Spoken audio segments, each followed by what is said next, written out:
Paldies. Labrīt, godātie klātesošie. Ir pagājis vesels gads.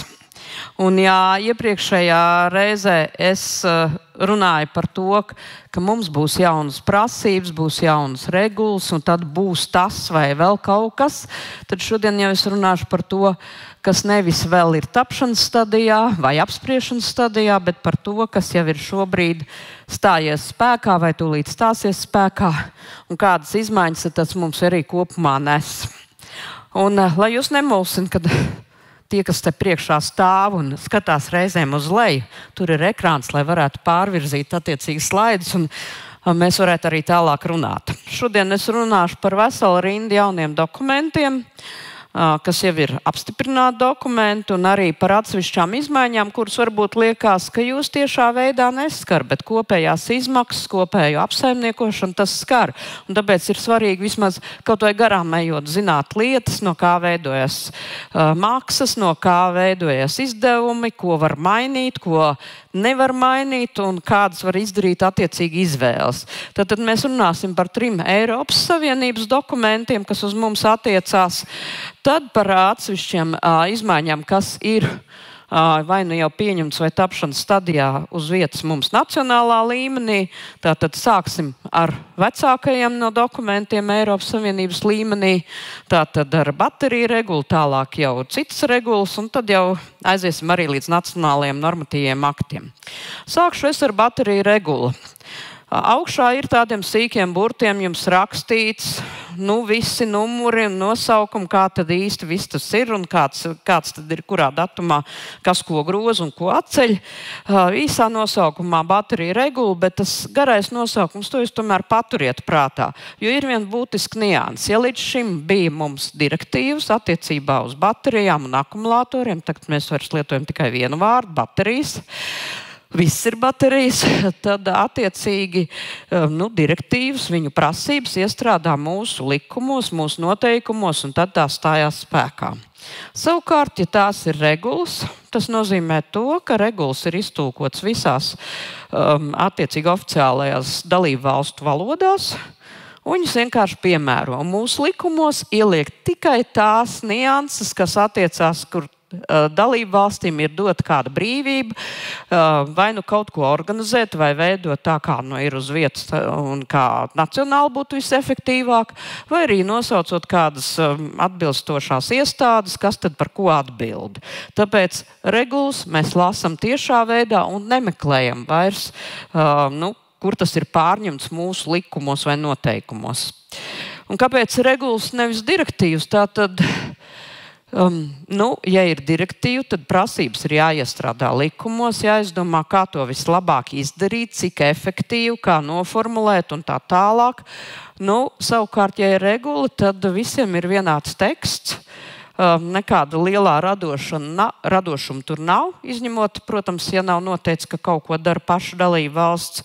Un tas nozīmē, ka arī Eiropas komisija ir daudz vieglāk uzraudzīt dalību valsts, skatīties, ko un kādā veidā viņas izpild no šīm regulām, kas būtu jāmaina un kur varbūt var ātrāk un efektīvāk arī ietekmēt dalību valsts. Un tāpēc, ka šeit ir runa arī par Eiropas Savienības tirgu, tad šobrīd Eiropas komisijai ir šis kurs, ka liela daļa no šīm direktīvām, kas saistās ar atkritumu apsaimniekošanu, izņemot pamatdirektīvu, pakāpenes tiek pārveidotas par regulām, kas nozīmē uz visiem vienādu nosacījumu, visiem vienāds traktējums un nekādas variācijas nenotiek.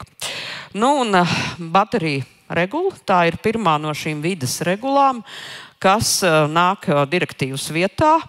Un kāpēc regula nevis direktīva? Vēlreiz jāsaka, ka pirmkārt tas tirgus, ko jau es pieminēju, un otrkārt baterija pilna aprits cikla analīze. Tātad visā šai procesā mēs skatāmies, sākot no izejvielām, kādas ir izmantotas, kādas ir ražošanas tehnoloģijas, kā var lietot šīs baterijas, kāda ir, protams, loģistika, un tad pašās beigās, kas tad notiek ar šiem atkritumiem. Ja iepriekš direktīvas bija vairāk akcentēts tieši uz šo te atkritumu apsaimniekošanu, kur sistēmas ir izveidotas, ir pietiekami skaidrs, kā tas viss darbojas, tad, lai būtu visur vienādi nosacījumi arī uz pašām baterijām un nebūtu tikai vispārīgi, arī ir iekļauts visā šai procesā, šai te regulā arī šis sākuma posms, kā tad mēs šīs baterijas ražojam, no kādām izēvielām, cik daudz kādas ķīmiskās vielas var saturēt un tā tālāk.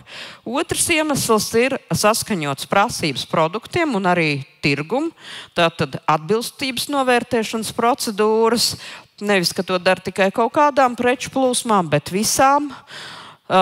Trešais, tas ir prasības, kas ir nepieciešams, lai atbalstītu bateriju atkritumu pārstrādes tirgu un atgūtu to otrreizējo izēvielu tirgus veidošanos, kas, diemžēl, nav attīstījies tik strauji, kā varbūt mēs visi kopumā vēlētos, un arī, kas atstātu iespēju arī uz kopējo pasaules tirgu.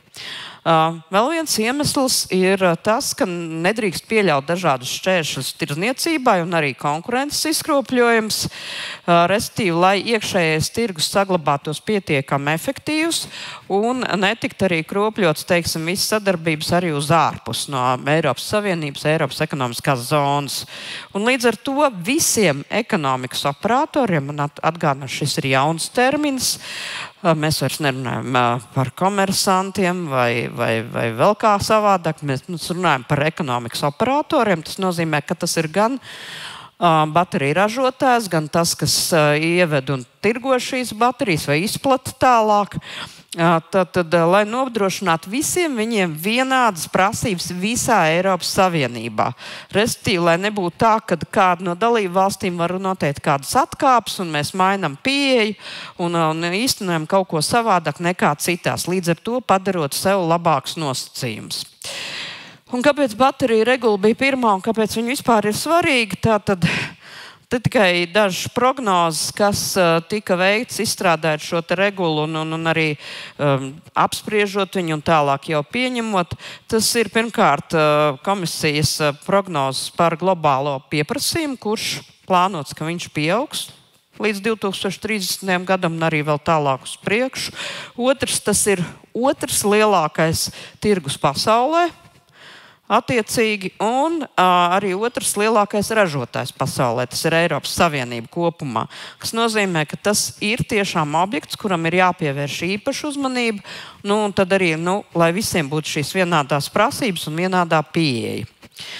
Un šī dzīves cikla pieeja, ja mēs tā paskatāmies, tāds milzīgs virpulis un aplis, kas faktiski parāda šo te apritīgumu, uz ko mēs ejam, uz aprits ekonomikas modeli, kur tiek vērtēts viss, kā jau es minēju, tātad izēvielas, kā viņas tiek iegūtas, vai tās ir otrreizējās vai pirmreizējās, kāda ir iespēja pārstrādāt kaut ko, cik tas ir efektīvi, vai var kaut ko izmantot otrreiz no šīm te baterijām.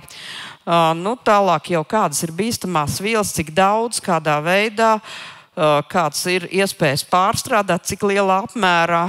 Protams, pats par sevi tas, kas vairāk patērētāju interesē, kādas tad ir izturība un cik ilgi mēs varēsim lietot šīs lietas, šīs te baterijas.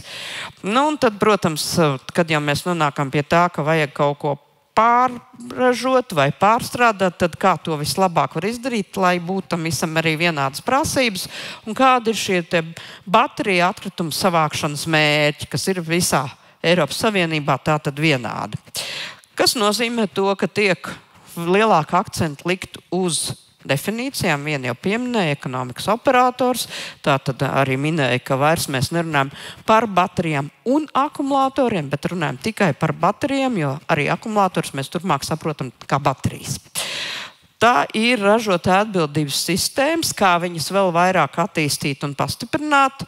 Lai tas veiksmīgi darbotos, ļoti svarīgi ir marķēšana. Tātad, lai informācija nonāk gan pie tirgotāja, gan pie patērētāji, un tālāk arī šo informāciju atbilstoši saņem tie, kas apsaimnieko šādu veidu atkritumus.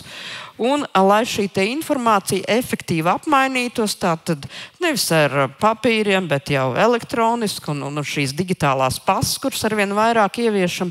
Un, kā zinat, tad vakar ministra kabinets arī pieņēma lēmumu, ka turpmāk norīkojumi medicīnā arī būs tikai elektroniski. Pārējais periods tiks dots, bet tātad, lai nebūtu, ka viens izsniedz papīru, otrs elektroniski, jeb digitālo pasu, lai tomēr visam būtu vienāda pieeja. Un arī bateriju iedalījums mainās. Ja mēs pirms tam runājam litiju saturošās, vēl kādu metālu saturošās un tā tālāk, tad šobrīd baterijas mēs iedalām pārnēsājumās baterijas, kas visiem it kā ir skaidrs.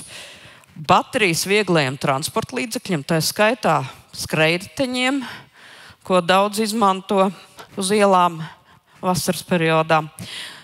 Startera apgaismas schēmām un aizdedzes baterijām, atkal transporta līdzekļiem. Tātad atsevišķa grupa ir arī elektrotransporta līdzekļu baterijas, jo viņas tomēr atšķirās no pārējām. Un tad ir pārējās, jau saucamās rūpniecības baterijas. Tātad arī tās, kas ir stacionāra enerģiju uzkrājošo bateriju sistēmas, arī tās pieder pie šīs sadaļas rūpniecības baterijas. Un nav tā kā elektriskām un elektroniskām iekārtām, ka ir kaut kādi izņēmumi, uz kurām tad neatiecinam nekādas prasības. Attiecībā uz baterijām tās attiecās uz pilnīgi visos gadījumos arī rūpniecības vajadzībām izmantojamām baterijām. Ne tikai atgādināšu, es teicu, šī bija viena no pirmajām regulām atkritumu jomā, kas pēc tādas pārskatīšanas ir notikusi. Un jāatgādina, ka viņi jau tiek piemērot no pagājušā gada februāra, tā kā faktiski gandrīz 2 gadus. Un kas tad ir bijusi par problēmām, ka mēs īsti nevaram atrast vēl vai likumos vai noteikumos norādes, kas ir mainījies, kas par ko atbild. Tad te jāsaka, nevelti šeit jums uz ekrāna ir arī parādīts, kas par ko atbild. Tātad šī atbildības sadalīšana. Kas, kurā brīdī, par kādām prasībām tad mūsu valstī atbild. Un skaidrs, ja par atkritumiem, par bateriju, tātad atkritumiem atbild klimata un enerģētikas ministrija un valsts vides dienests, tātad tur nekas nav mainījies, tā tas ir bijis un tā tas arī paliek. Tātad tas būtu viss skaidrs, bet nāk klāt šī jaunā sadaļa, kas attiecās uz pašu bateriju ražošanu, uz šiem procesiem, uz marķēšanu, uz informācijas nodošanu tālāk, digitālās pasas un tā joprojām. Skaidrs, ka šeit mēs tad runājam par tirgus uzraudzības iestādēm. Tātad faktiski ekonomikas ministrija, patērētāja tiesība aizsardzības centrs. Un tad vēl ir viens punkts, kas šobrīd visās regulās tiek likts iekšā attiecībā uz zaļo iepirkumu, ka ja jūs iegādājaties noteiktu veidu baterijas, tad jums ir jāievēro šie zaļā iepirkuma principi. Šeit, protams, kā mēs redzam uz ekrāna, par šo principu zaļais publiskais iepirkums atbild vesels 3 iestādes, lai cik tas paradoxāli nebūtu. Jāsaka, viss šis sadalījums bija diezgan sarežģīts un saprast un vienoties, kas kurā brīdī ko uzrauga, kāda informācija sniedz visiem ekonomikas operatoriem, patērētājiem un tā tālāk. Bija ļoti sarežģīts process. Jāsaka, tā ar turpmākiem dokumentiem pēc tāda gara pārējais, gandrīz gada garumā vienošanās jau ir daudz vienkāršāk. Un tātad par zaļo iepirkumu atbild Viedās administrācijas un reģionālās attīstības ministrija, Finanšu ministrija un Klimata enerģētikas ministrija, bet faktiski galvenais vadošais šajā gadījumā būtu Varam. Jo tātad zaļais publiskais iepirkums, visas nosacījuma prasības, tas ir Varam kompetencē. Tad par pašām baterijām, par to, kā viņas ražot, kā novērst atbilstību, kā noteikt ilgspējas un drošuma prasības, marķēšana, kāda ir vajadzīga, kā tas izpaužās apzīmē un arī, lai tas būtu izdarīts. Kādi ir šie ekonomikas operātoru pienākumi, attiecīgi tāpat arī visas prasības, kas saistās ar digitālajām pasēm un tirgus uzraudzību, tātad Ekonomikas ministrija un Patērētāju tiesību aizsardzības centrs. Savukārt par visu regulu kopumā, kā tāda koordinējošā, ir Klimata un enerģētikas ministrija, un, protams, pats par sevi mūsu uzmanības lokā ir arī bateriju atkritumu apsaimniekošana. Un jāatzīst, ka šī atkrituma apsaimniekošana tā ir tā sadaļa, kas no regulas stājās vēlāk spēkā, tikai šī gada augustā. Jāatzīmē, ka ļoti būtiskas izmaiņas tas, protams, neskar. Un, kad regula ir, es jau stāstīju, tad vairāk šīs atbildīgās iestādes, lai vienotos un būtu pilnīgi skaidrs, jebkuram, kas kurā brīdī par ko atbild. Tās bija garas diskusijas. Šobrīd viņas ir noslēgušās un lēmums ir pieņemts. Un tātad tas, kas ir atstāts dalību valstu ziņā, ir pirmkārt šīs kompetentās iestādes noteikti, par kurām tikko runājam. Noteikti kādā veidā būs procedūras un kā tas viss notiks attiecībā uz ražotāju reģistrāciju. Pie tā šobrīd tiek strādāts pie mums. Arī par ražotāju atbildības sistēmām un šo pilnvarošanu. Un kāda arī ir šī pāraudzība un uzraudzība attiecībā uz ražotāju atbildības sistēmu pienākumiem, uz pienākumu izpildu un arī šo datu apkopošanu.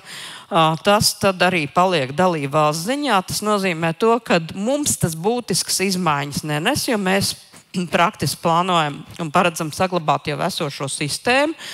Protams, pretī nāks papildus grozījumi vairākos normatīvos aktos, kur pirmkārt tās normas, kas jau ir pašā regulā, tiks izsvītrotas, lai tas nevienu nemulsina, nevis kaut kas beidzās, bet ir citā dokumentā. Un savukārt tas, kas nāk savādāk vai mainās, tas būs izlasams mūsu likumos un noteikumos, kuros mēs pie tā arī tūlīt nonāksim.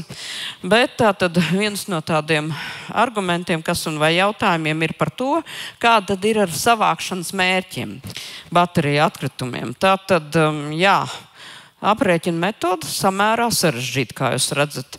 3 gadi iepriekšējie un tad procentuāli vidējais rādītājs. Attiecīgi, šeit tiek ņemts vērā, cik tad iepriekšējos 3 gados ir tirgū laists apjoms, un tad izrēķināt procentuāli pretī, cik tad būtu jāsavāc. Ir 2 grupas, tātad pārnēsājumās baterijas un šo atkritumu savākšanu, kā mēs redzam, 2030. gadā būtu jāsavāc 75%. Ir kur augt un tiekties, bet tas ir izdarāms. Savukārt, kas attiecās uz vieglo pārvietošanās līdzekļu bateriju atkritumu savākšanas mērķiem, tad tie ir nedaudz zemāk. Kāpēc? Protams, arī šī lietošanas ilgums ir ļoti svarīgs, cik ilgi mēs šīs baterijas varam lietot, cik ilgi viņas mēs patērējam, izējot no tā, arī rēķināt šos 3 gadus un savākšanas procents. Tas ir tas, kas ir ļoti būtiski jāvērtē. Un tātad šīs regulas pārņemšana, protams, es runāšu par to, kas attiecas uz atkritumu sadaļu, jo tā ir galvenā, kā mēs redzējām, kas ir atstāta dalību valsts ziņā, un katra valsts var lemt, kā viņi to dara precīzāk un kā šī sistēma veidojās. Tad pirmkārtām tas ir grozījuma atkrituma apsaimniekošanas likumā, kur jau par baterijām ir vesela apakšnodaļa. Šī nodaļa tiek pārstrādāta atbilstoši šai regulai. Protams, būtībā galvenās prasības būtiski nemainās. Pamat ideja un pamat mērķi saglabājās. Šis likuma projekts ir šobrīd apspriešanā, ir saņemti arī pietiekami daudz komentāri. Tie tiek analizēti un vērtēti, un plānojam, ka līdz gada beigām likuma projekts arī nonāks Saeimā, kur jau pēc tam viņš būs jāapstiprina. Bet tam seko arī vairāk ministra kabineta noteikumu. Pirmkārt, tad nelasīšu visus garos nosaukumus. Pirmkārt, vienīgi tikai pieminēšu, ka būs atsevišķi bīstams ķīmiskās vielas saturošo iekārtu un produktu lietošanas un marķēšanas prasības. Šie noteikumi tiks izdot no jauna. Un tad ir grozījumi 485. un 331. noteikumos. Visi šie projekti ir pieejami publiski, tiesību aktu portālā apskatām, komentējam. Tātad šie ir saskaņošanas procesā un daži jau virzās uz apstiprināšanu. Bet, protams, ka tas skar arī dabas resursu nodokļa likumu. Šajā gadījumā likuma projektā ir nelielas izmaiņas izdarīts. Likuma projekts ir apspriešanas procesā. Plānojam arī, ka līdz gada beigām iesniegsim viņu apstiprināšanai ministru kabinetā un tālāk jau virzībai uz apstiprināšanu Saeimā. Un tam sekojušie ministra kabineta noteikumi numur 64, kas tad precizē to kārtību, kādām atbrīvo no dabas resursu nodokļu samaksas par vidē kaitīgām precēm. Arī šis projekts ir jau publiski pieejams, atrodas apspriešanas procesā, tā kā jebkurš no jums, redzot šos ciparus, var atvērt tiesību aktu portālu un iepazīties ar šiem projektiem, kādi viņi tur ir, un, ja vēlās, arī kaut ko komentēt. Nākamā regula, tā ir iepakojuma regula, tā ir kā jau drusku jaunāka regula. Atkal mēs redzam tur visu to, ko tad viņi atceļ, tātad direktīvu par iepakojumu un iepakojumu atkritumiem. Arī zaudēs pakāpeniski savu spēku, un tātad šī te regula, kas tika pieņemta pirms gada gandrīz ap Ziemassvētkiem, arī stāsies spēkā pakāpeniski. Ko tas nozīmē? Pirmkārt, pati regula stājas spēkā no nākamā gada 12. augusta, tātad vēl šobrīd mēs mierīgi prātu dzīvojam ar tiem normatīviem aktiem, kādi mums jau ir. Bet, protams, kad iepakojuma likums būs diezgan būtiski tiks mainīts. Visai drīz mēs arī nodosim viņu sabiedriskai apspriešanai, kur tad viss tās prasības, kas šobrīd ir likumā, bet pēc tam būs regulā, ir jau regulā. Tās tiks no šī likuma svītrots un tiks papildināts tās prasības, kas ir atstāts atkal dalību valstu ziņā, ko tad var darīt paša dalību valsts. Iepakojuma regulai pieeja ir absolūti līdzīga kā bateriju gadījumā, kad tiek runāts par pilno aprits ciklu iepakojumu, izēvielas, ražošana, tehnoloģijas, ķīmisko vielu saturs, tālāk jau izmantošana, nonākšana līdz patērētājiem, lietošana kādu laiku, un pēc tam jau šie te atkritumi, kas ir jāapsaimnieko. Kas ir galvenās lietas, kas šī regulā ir iekļauts? Tātad tāds jauns nosaukums - bažas raisošās vielas, jeb ķīmiskās vielas, kas ir iekšā, mums sen jau zināmie smagie metāli, vēl atsevišķi ķīmiskās vielas, kuras saskarē, piemēram, ar pārtiku, nebūtu vēlams. Viņas ir jāierobežo vai jāaizstāj ar citām, tātad ļoti uzmanīgi jāsako līdzi, kāds šis saturs ir. Tas ir akcents uz iepakojuma materiālu pārstrādājamību, tad, lai pēc iespējas viss iepakojums būtu pārstrādājams. Faktiski izaicinošākais mērķis ir 30. gads, kad vispār nedrīkstētu būt nepārstrādājams iepakojums vairs Eiropas Savienības tirgū. Izaicinājums gana liels. Ir ko domāt, bet no otras puses ir iespējas arī kaut ko mainīt jau ātrāk, vismaz pakāpeniski. Tas ir plasmas iepakojums, kam, protams, ir pievērsta visā pasaulē tāda ļoti būtiska uzmanība. Tātad plasmas iepakojuma otrreizēji pārstrādāts saturs, cik daudz, kam jābūt iekšā par PET pudelēm, jau mēs visi zinām šīs prasības un tā tālāk, tās arī paplašināsies. Attiecībā uz plasmas iepakojumu jāsaka, pasaulē sen jau ir šie strīdi. Ja es pagājušajā gadā jums stāstīju, kad pasaules valsts mēģina vienoties tādā vienā kopējā konvencijā, tad šobrīd mēs varam teikt, ka jau sācies 4. gads šīm debatēm. Visi ir viensprāts, ka ir jāmaina kaut kas attieksmē par plasmas iepakojumu un patēriņu. Tai pašā laikā tās valsts, kas šai sarunās piedalās, vēl joprojām nespēja vienoties par to, kas būs pirmais solis, ar ko mēs sāksim, kā mēs iesim uz priekšu. Jo, diemžēl, tas, kādā stadijā katra valsts ir ar šo plasmas iepakojumu attiecībās un lietošanā un tālāk jau arī apsaimniekošanā, ir ļoti atšķirīgs. Un vienošanos panākt ir ārkārtīgi grūti līdz ar to. Kompostējums iepakojums, kam tiek pievērsta lielāka uzmanība un lielāks akcents. un iepakojuma minimizēšana, jeb materiāla ietilpības samazināšana. Tas nozīmē, ka pēc iespējas tur, kur nevajag iepakojumu, vienkārši viņu nelietot. Tad faktiski līdz 28. gadam Eiropas komisija izstrādās attiecīgi metodoloģiju, kā tad aprēķināt šīs tukšās vietas. Mēs zinām, ka diezgan bieži iepakojumā ir tukšas vietas apkārt precei. Kā tad viņi samazināt, kam var, kam nevar un cik daudz. Un tālāk jau arī būs pienākumi noteikti, pēc tam, kad būs šī metodoloģija, tātad no 2030. gada. Kā tad samazināt un kādas varētu būt sankcijas, ja ir pārmērīgs iepakojums tiek lietots.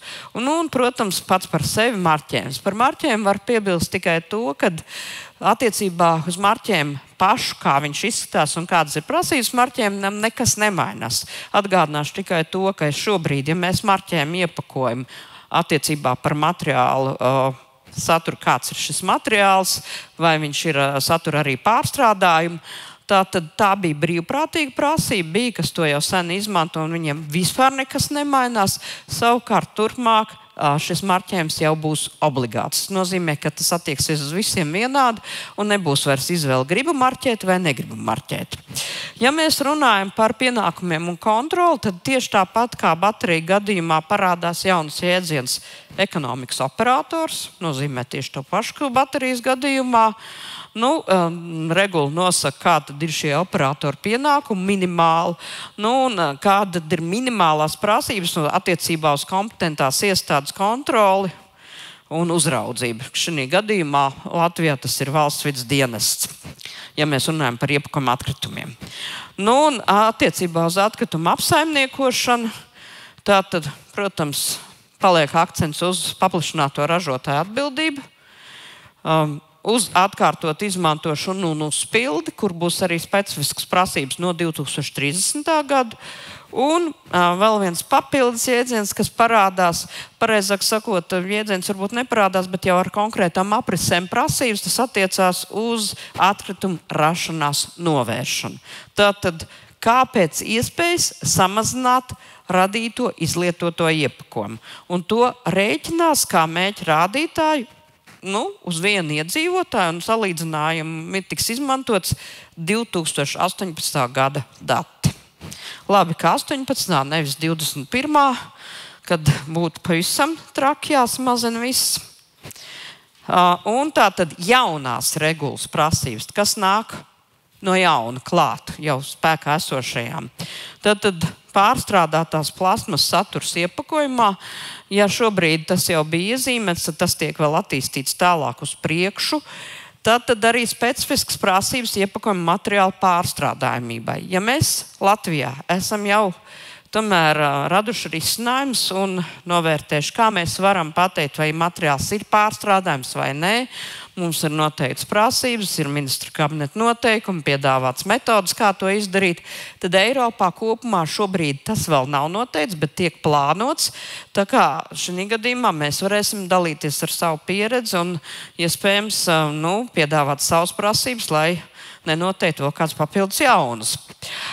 Otrs, pareizāk sakot, trešais, tas attiecās uz iepakojuma vienības samazinājumu, tātad materiāla ietilpības samazinājumu un arī kopējais izlietotāja iepakojuma samazinājums, ko jau tikko minēju.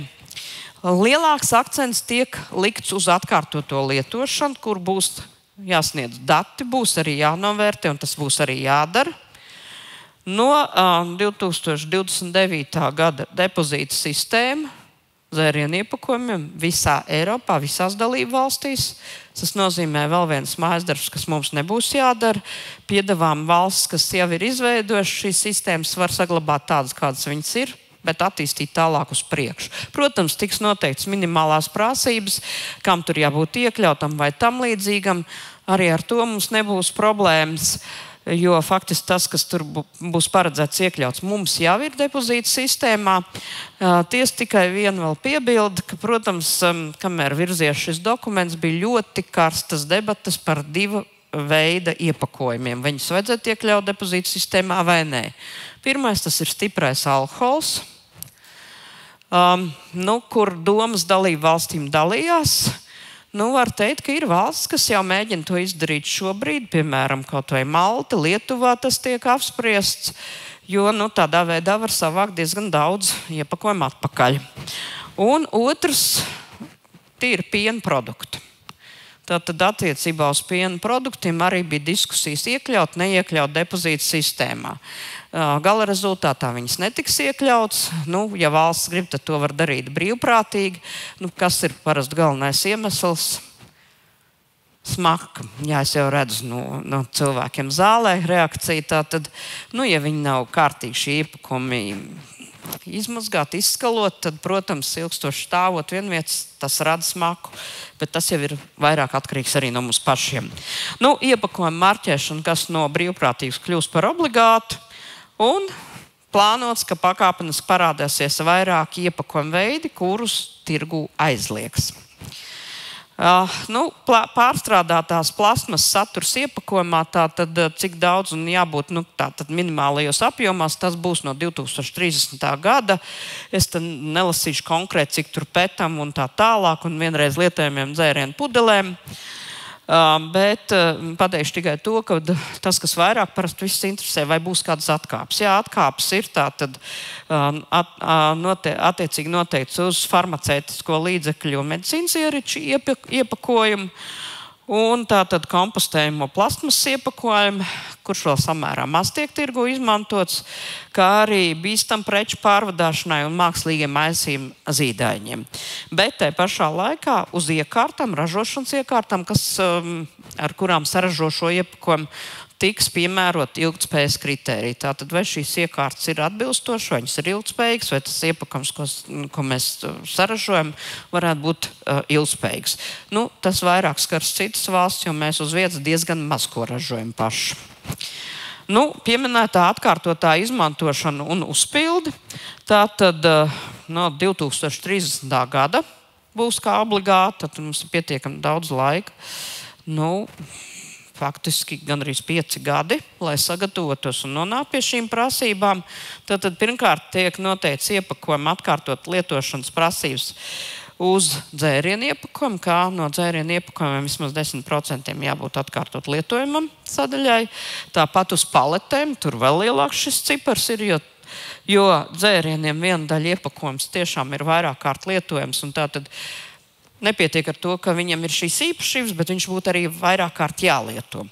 Un savukārt paletēm, ko pie mums arī diezgan intensīvi tomēr izmanto un labo, varbūt no 3 rada 2 vai 1 un tā tālāk, katrā ziņā attīstot jau tādas iestrādes, kas pie mums jau ir. Un tātad vēl viena papildus prasība, kas attiecas uz tā saucamā Horex sektoru. Tad, kā patērētājiem ir jāļauj ņemt līdzi savus iepakojumus, pašiem uzpildīt tur, kur tas ir izdarāms. Un ka noteiktās tirdzniecības vietās, tātad ar atbilstošu platību, ir jābūt tā saucamai uzpildes stacijai, gan pārtikai, gan nepārtikai. Un tam jābūt 10% no platības, tātad, kur es varu atnākt ar savu trauku, ar savu maisiņu, iegādāties preci, nepirkt ne iepakojumu, ne ņemt iepakojumu tur uz vietas, nest uz mājām, lietot un izmantot atbilstoši, ļoti pārdomāt. Šeit gan uzreiz jāatzīst, ka ne tikai jādomā par šo sektoru, bet jādomā arī par patērētāju, kā mēs viņam šo informējam, kā mēs pasniedzam viņam informāciju, kā mēs skaidrojam un kādi ir šie piemēri, lai cilvēki, no kuriem viena daļa to jau dara šobrīd, bet viena daļa vispār nespēja iedomāties, ka kaut ko tādu varētu darīt, lai viņi arī mainītu šo savu domāšanu, atrast tos labākos risinājumus, saprast, kāpēc tas ir labi un pietiekami ērti. Un minētie aizliegumi, tātad 2030. gads, atkal laiks ir gana daudz, bet kā mēs zinām, tad vienmēr laiks ir par maz, jo tad, kad savulaik aizliedz vienreiz lietojamos galda piedarumus un traukus, izņemot glāzes, vēl atsevišķas lietas, tad bija jāmaina korķīšu pudelēm, tad vienmēr vēl tie pēdējie 2 mēneši bija tādi, vai tiešām tas jau stājas tūlīt spēkā, un man tagad ir jāapspēj, kāpēc tik īsts laiks. Laiks vienmēr ir bijis pietiekami daudz, ja mēs sākam domāt no pirmās dienas. Un ko tas nozīmē? Kāda būs šī aizlieguma? Tas attieksies uz vienreiz lietojamo plasmas iepakojumu, respektīvi svaigiem augļiem un dārzeņiem, kurus iepako līdz 1,5 kilogramam. Būs jādomā, kā viņus pirkt, un arī šobrīd to var izdarīt. Un ļoti vieglās plasmasas iepirkuma maisiņi. Tāds objekts, kas pie mums Latvijā ir bijis vienmēr tāds ļoti strīdīgs. Mums ir atkāpe piemērot, higienas nolūkos šādi maisiņi var būt, bet viena daļa no sabiedrības radikāli uzskata, ka vajadzēja sen jau aizliegt un nevajag šādu izņēmumu. Otra daļa uzskata, ka tomēr vajag. Tā kā arī šeit ir doma dalīšanās, bet šeit tātad arī mums ir jādomā, kāds ir labākais risinājums priekš visiem. Pilnīgi viss apmierināt nekad nebūs, bet atrast to galveno kompromisu. Un otrs, uz ko attiecās tātad šis aizliegums, tas attiecās uz Horeks sektoru atkal, tātad apkalpošanu un tā tālāk. Aizliegumi būs izmantot vienreizējo plasmasas iepakojumu attiecīgi pārtikai un zērieniem, ko patērē uz vietas, ielu tirdzniecību un tā tālāk, un dažādi koncerti. Tālāk garšvielas, mērcītes, cukuriņi un tā tālāk. Tas, ko mēs aizējam, mēs redzam tur kečups atsevišķi, majonēzi mazā trauciņā, arī piegādājam, kad mēs nopērkam voltā un tā tālāk. Mums atved ar maziem trauciņiem. Tie trauciņi mēs pažinām, kā viņi tiek izmantoti vai netiek, vai tur tas, kas tur iekšā, pareizāk sakot. Un cik ilgi mēs to lietojam, vai mums to vispār vajag. Un tā tad arī individuāliem patēriņam izmitināšanas nozarei. Ko tas nozīmē? Jūs noteikti jau tagad daudzās viesnīcās vairs neatrodiet mazās ziepītes, mazās šampūniņas un tā tālāk. Ir lielās pudeles pie sienas. To tas arī nozīmē, ka šie mazie iepakojumi vairs nevarēs būt. Un vēl no 2027. gada tā tad būs jauna reģistrēšanās kārtība. Jāatzīst, ka šeit Eiropas komisijai ir jāizstrādā, kā tas izskatīsies, kāds būs šis formāts, uz kādiem materiāliem viss jāizstrādā nākamā gada laikā. Un tad attiecīgi valstīm būs jāizveido līdz 27. gada augustam šis ražotāja reģistrs.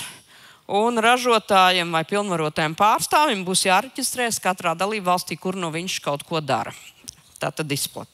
Tātad attiecīgi šeit arī mums, jāsaka, ir labā ziņa, ka mums ir zināmas iestrādes, bet viņas var attīstīt un izveidot un noteikti atrast vislabāko variantu, kā mēs to darīsim pie mums. Un iepakojumu kontroli, to, ko ieved Latvijā, tad mēs runājam arī par ražotājiem, ja, protams, viss tas ir kādā veidā, kvalitāte un viss pārējais, tas ir tirgus uzraudzības iestāžu atbildība, piemēram, patērētāju tiesību aizsardzības centrs. Tad, protams, vēl ir arī muitas iestādes, ja šis iepakojums nāk no citām valstīm, kas nav Eiropas Savienības dalība valsts. Un kā to visu dara, tur jau ir attiecīgas arī regulas, kas to visu nosaka. Pēdējais par iepakojumu, ko es gribētu pateikt, tas ir no 2028. gada augusta atkal. Tas ir marķējums, kas ne tikai norāda to materiālu sastāvu, bet arī norādīs, kur tad tālāk likt to iepakojumu, kad viņš ir izlietots. Respektīvi, te tāds viens piemērs ir, tas nav gan par Latviju, bet teorētiski mēs varētu runāt uz perspektīvā, jo nākamā gadā mums arī ir jāievieš šīs piktogrammas nākamā gada laikā. Pie tā mēs vēl šodien pakavēsimies, pavisam īsi garām ejot. Bet tātad pirmais solis ir uzlikt uz atkritumu konteineru un tieši tādu pašu piktogrammu arī uz preču iepakojumu. Lai tad, kad jūs veikalā jau pērkat, jūs redzat, kur viņi varēs likt šo iepakojumu, kad viņš būs tukšs un nevajadzīgs. Un varbūt padomāt, vai es gribu šādā iepakojumā, vai tomēr varbūt nedaudz vidēji draudzīgākam. Un pēdējais, trešais dokuments, ko es gribu pieminēt attiecīgi kontekstā ar Eiropas Savienības līmeni, tas ir atkrituma direktīvas grozējumi, kas arī ir pavisam svaigi šī gada 10. septembra. Un tātad šeit direktīva saglabājas. Un tikai divas lietas, kurām pievērst uzmanību gribētu. Pirmā saistās ar pārtikas atkritumiem. Tātad tiek izvirzītas jaunas prasības un līdz 2030. gada 31. decembrim tātad ir jāsaprot, ka mums ir jāsamazina pārtikas atkrituma apjoms, pārtikas atkrituma rašanās. Pirmkārt, tur, kur pārtika ražotā, tad pārstrādē, un tur jāsamazina par 10% salīdzinājumā ar to apjomu, kas ir radīts laikā no 21. līdz 23. gadam. Atkal 21. gads, sākotnēji tas bija kā izējas gads, bet 21. gads nav labs gads, lai mēs skatītos, pret kādu apjomu jāsamazina. Ja jūs labi atceraties, tas ir pandēmijas laiks, pats sākums, kad visu mēs iepakojam 5 kārtās, jo neviens nezināja, kā tas viss tam varbūt šim vīrusam izplatība un viss pārējais, un līdz ar to iepakojuma apjoms tajā brīdī pat pieaug. Un tāpēc 21. nav labs gads, lai salīdzinot, ja tie nav normālie parastie apstākļi. Bet šī samazināšana attiecās ne tikai uz pārtikas ražošanu, bet arī uz pārējiem pārtikas patēriņu ķēdes posmiem, respektīvi mazumtirdzniecība, sabiedriskā ēdināšana un arī mājsaimniecības. Un tur savukārt šis apjoms ir jāsamazina par 30%. Jo, kā novērtējums par Latviju parādīja, tad visvairāk pārtikas atkritums rada mājsaimniecības. Tas liek padomāt, kā mēs iegādājamies pārtikas produktus un kā mēs viņus izmantojam. Savukārt, otrs objekts, kas šai direktīvā ir akcentēts, jau visiem zināmais, tekstilu izstrādājumu atkritumi, respektīvi pirmkārt papildināts un precīzi pateicis, kāds ir šīs direktīvas prasību tvērums, kādas ir šīs definīcijas, ko mēs saprotam ar tekstilu izstrādājumiem vai tekstilu izstrādājumiem radniecīgiem produktiem vai apaviem. Tātad kādā veidā tad viss šīs izplatīšanas varētu noteikt, pienākums dalību valstīm izveidot ražotāju atbildības sistēmas, atkal jautājums, kas mums jau ir izdarīts, un tālāk jau veidot arī tekstilu izstrādājumu un tekstilu izstrādājumiem radniecīgu produktu vai apavu ražotāju reģistru. Tas mums stāv priekšā, bet tā kā iestrādnes ir, tad mums atliek tikai darīt. Ražotāju atbildības sistēma, darbības princips un tekstilu izstrādājumu atkritumu apsaimniekošana. Tātad dalītā savākšana, pārobežu sūtījumu un tā tālāk. Attiecībā uz ražotāju atbildības sistēmām. Gribu izklīdināt vienu mītu, kas tomēr pie mums klīst. Tas saistās ar lietoto apģērbu. Otrās rokas apģērbi, ja tā varētu teikt, ko pie mums veikalos var iegādāties. Tad vienu brīdi šeit parādījās informācija, ka uz to jau neatiecās direktīva, un tātad no ražotāju atbildības sistēmām Latvijai to vajag izslēgt. Direktīva neprasa šo kā pienākumu to iekļaut. Tā ir taisnība, bet rēķinam, ka mēs runājam par Eiropas Savienību kopumā, un šis otro roku apģērbs īstenībā nav visām Eiropas Savienības valstīm aktuāls. Ja mēs zinām, ka viena daļa no šiem apģērbiem nāk no tās pašas Zviedrijas, Vācijas un tā tālāk, tad viņiem tas nav aktuāli. Viss tas atnāk pie mums. Līdz ar to mums, ja mēs rēķinām, ka līdz 30% pat var būt šis atkārtot lietojamais apģērbs, kas ienāk iekšā šādā veidā, viņš ir šobrīd iekļauts ražotāju atbildības sistēmās, un direktīva nepasaka, ka dalību valstīm kaut kas ir jāmaina. Tātad tās dalību valstis, kas ir uzsākušas ražotāju atbildības sistēmas pirms direktīvas, tā skaitā Latvija, var palikt pie tiem nosacījumiem, kādi ir jau uzsākti un pie kādiem strādā. Var, protams, arī mainīt, bet tas nav pienākums, ka mums tagad ir jādara uzreiz savādāk. Nevēl mūsu kolēģi Igaunijā un Lietuvā saka, kā jūs tā paspējat, mums tagad paliek nekā, mēs to nevarēsim. Bet jūs to izdarījāt. Un tad pavisam tas, kas mūsu nacionālā līmenī, tad gribu iepazīstināt ar vienu lietu, kas ir paredzēta no nākamā gada oktobra - elektronisko smēķēšanas ierīču depozītu sistēmu. Tātad jauna sistēma, kas attiecās uz elektroniskām smēķēšanas ierīcēm. Tur ir iekšā litiju saturoša baterija. Kāpēc vispār veidot šādu sistēmu? Pirmkārt, lai viņš nemētājas apkārt un zemē.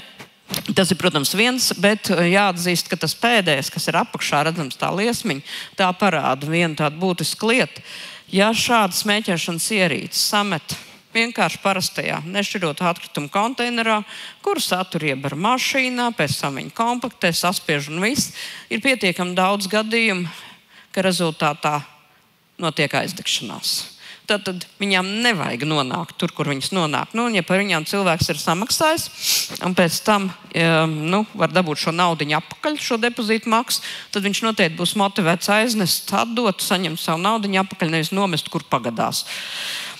Un šai sakarā tātad 2 normatīvi aktu grozījumi, kas pie mums ir. Viens ir grozījuma atkrituma apsaimniekošanas likumā, tātad, kas pasaka, kāda šī sistēma darbosies un ka tālāk būs vajadzīgs arī noteikums izdot ministru kabinetam, un ka šī depozīta maksa šobrīd tiek piedāvāts 1 eiro gabalā. Jāsaka, šo likumprojektu šodien izskata valsts sekretāra sanāksmē, jo veselības ministrijai ir viedoklis, ka vajag viņus vispār aizliegt. Mēs neesam pret aizliegšanu. Kamēr viņi nav aizliegti, mēs piedāvājam šo sistēmu. Tas nav no valsts puses iniciēts, tas nāk no pašiem ražotājiem šī iniciatīva, ka viņi gribētu šo jautājumu sakārtot. Ja viņi tālāk tiks aizliegti, tad vienkārši šīs sistēmas nebūs. Un kā tad viss tas veidojas, šī aprite, es šobrīd detaļās neskaidrošu. Pietiekami daudziem ir skaidrs, kā jau šobrīd darbojās depozīta sistēma attiecībā uz dzērienu iepakojumu, tad atbilstoši tieši pēc tāda paša principa arī līdzīgi darbosies šī sistēma. Un otrs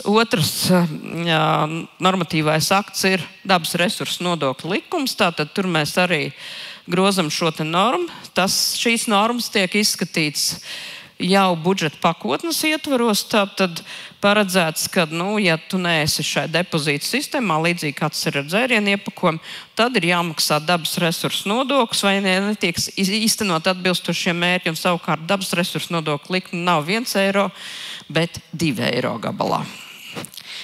Un, kā es teicu, pavisam pieminēšu pāris lietas, ko gribētu pateikt, lai es saprastu, kā veidojas dažkārt maksa un kāpēc kaut kas paliek dārgāks. Gribētos jau, lai paliktu lētāks, bet nevienmēr. Tātad izmaiņas atkritumu pārvadājumu uzskaitas sistēmā. Tātad no nākamā gada janvāra. Un piktogrammas jau pieminētās. Tātad mēs runājam par piktogrammām uz atkritumu konteineriem, kur mēs jau šobrīd visi zinām, attiecīgos noteikumos jau ir zināms, kāds šis marķējums izskatās. Tas ir pakāpeniski jāizvieto nākamā gada laikā uz konteineriem, uz visiem, visā valstī vienādi un visiem vienāds skaidrojums. Lai nebūtu tā, ka tukumājums pieņem pa vieniem nosacījumiem, vieglāk iepakojumu konteinerā, piemēram, ko jūs varat likt Daugavpilī citiem, Liepājā vēl citiem. Vienādi nosacījumi visiem. Piktogrammas tiek izmantotas tādas, kā to ir savulaik uzsākusi Dānija un izmanto Skandināvijas valsts. Šobrīd par to domā Lietuva, Igaunija un Polija. Un jāatzīst, ka Eiropas Savienība arī plāno šīs piktogrammas, jau rādīja saistībā ar iepakojumu. Tātad šī ir bāze, kur atkal mēs varēsim droši vien padalīties ar savu pieredzi. Un pašās beigās tikai atgādināšu par nepārstrādāto plastmasu, tātad pašu resursu. Plastmasas iepakojums, kā mēs zinām, tad mēs maksājam kā valsts Eiropas Savienības kopējā budžetā 80 eiro centus par katru nepārstrādāto plastmasas iepakojumu kilogramu. Un tikai atgādināšu to, ko jūs šogad arī jau zinat un jau maksājāt. Tātad no pagājušā gada jūlija, tātad par pusgadu jāmaksā jau ir pašiem ražotājiem. Tātad nodokļu maksātāji šajā gadījumā ir ražotāja atbildības sistēma, bet tātad visi ražotāji maksā šai sistēmai, lai motivētu pēc iespējas vairāk pārstrādāt, pēc iespējas vairāk izmantot pārstrādājumu plasmasas iepakojumu. Kā rezultātā mēs varam samazināt savus izdevumus. Kāds ir rezultāts? Ja mēs lēsām, pirmais maksājums bija oktobrī šī gada, un ja mēs lēsām, ka mēs varētu kādu 3 gadu laikā būtiski samazināt šo te apjomu, ap 50% pārstrādājumu, tad mēs varētu varbūt līdz 70% tikt. Tad dati par pagājušā gada otro pusgadu parāda, ka mēs jau esam tikuši līdz 80%. Un maksājums, šobrīd vedam sarunas ar Eiropas komisiju, lai maksājums mums tiek samazināts ļoti būtiski.